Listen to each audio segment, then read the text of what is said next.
এখন রাজনৈতিক পরিসরে তর্ক বিতর্ক হবে। আজকে বিএনপি ক্ষমতায় না থাকলে কি মানে এটি সমর্থন করতো কিনা সেই প্রশ্ন। আর যেটি দেখলাম স্পিকার মানে এটাকে বিতর্কে না যেতে দেওয়ার কারণে এবং তিনি যেতে দিতে চাননি বলে যে নাম আসছে বলে যে অন্তর্ভুক্ত হলো। আপনি কামরুজ্জামান রতনকে শুনছিলেন, এই প্রসঙ্গে আপনার বক্তব্য শুনতে চাই।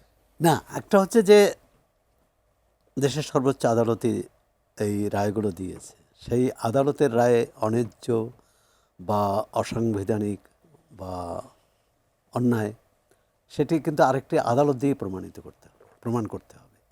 আর যেমন 21 আগস্টে গ্রেনেড হামলা কিন্তু সেটি হয়েছে, অগ্নিকাণ্ডে যাদের শাস্তি হয়েছে পরবর্তীকালে এই শাস্তিগুলো ঠিক হয়নি বলে আজকের প্রধানমন্ত্রী সহ অনেকেই খালাস পেয়েছে।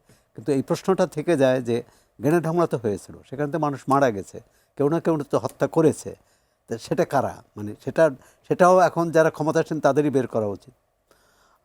এবং বিএনপি এমনই এই হত্যাকাণ্ড ঘটে।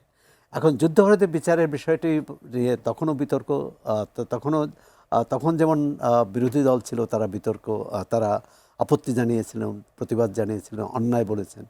আবার এখন মানে অন্তর্বর্তী সরকারের সময় যে বিচার হয়েছে আন্তর্জাতিক অপরাধ ট্রাইব্যুনালে, সেটা নিয়েও প্রশ্ন উঠছে এবং প্রশ্নটা আরও দৃঢ় হয়েছে এ কারণে যে সেখানকার একজন সরকার পক্ষের আইনজীবী তার বিরুদ্ধে ঘুষ চাওয়ার 1 কোটি টাকা জামিন, 1 কোটি টাকায় জামিন পাইয়ে দেবে এরকম কথোপকথন তথ্য প্রমাণ বেরিয়েছে এবং সেটা একটা সময় পর্যন্ত ধামাচাপা দেওয়ারও চেষ্টা হয়েছে, কোনো ব্যবস্থা নেওয়া হয়নি তার বিরুদ্ধে। আর নতুন যে প্রধান এই ট্রাইব্যুনাল যে প্রধান প্রসিকিউটর তিনি কিন্তু বলেছেন যে হ্যাঁ এই ধরনের ঘটনা এই বিচারকে এখন আমরা যেটা কথা হচ্ছে যে ধরেন নতুন আর এক সরকার আসলে এই বিচার সম্পর্কেও যে এই বিচার সম্পর্কেও তো প্রশ্ন, মানে আইন আর বিচারের নতুন নতুন বয়ান আমরা শুনে যাব। আমাদের সেই ক্ষমতার বদলের সঙ্গে সঙ্গে আইন বদলে যায়, বিচার বদলে যায়, এটা রোধ করা উচিত। ঠিক আছে, মানে আর এই সংসদে যে এইভাবেই প্রস্তাবটি গৃহীত হলো, মানে সেটাকেই আপনি কিভাবে দেখছেন? সেটা তো সমালোচনা হয়েছে এবং আমি মনে করি যে যদি যাদের নামের সংশোধন করা হয়েছে, এক হচ্ছে 2 ধরনের, কিন্তু এক হচ্ছে যারা সংসদ সদস্য ছিলেন তাদের একটা অগ্রাধিকার থাকে, যারা বিগত সরকারের সংসদ সদস্য তারা পরবর্তী সংসদ তাদের ব্যাপারে শোক প্রস্তাব করে, বিশিষ্ট ব্যক্তিদেরও করে, বিদেশি রাষ্ট্রনায়কদেরও করে, যেমন আয়াতুল্লাহ খামেনির করা হয়েছে, মতিয়া চৌধুরীর নামেও, হ্যাঁ মতিয়া চৌধুরীর বা যতজন সংসদ সদস্য বলেন।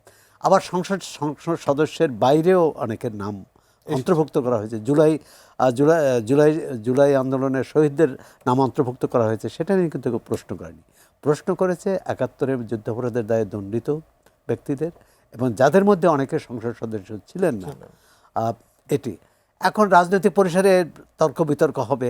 আজকে বিএনপি ক্ষমতায় না থাকলে কি মানে এটি সমর্থন করতো কিনা সেই প্রশ্ন। আর যেটি দেখলাম স্পিকার মানে এটাকে বিতর্কে না যেতে দেওয়ার কারণে এবং তিনি যেতে দিতে চাননি বলে যে নাম আসছে বলে যে অন্তর্ভুক্ত হলো।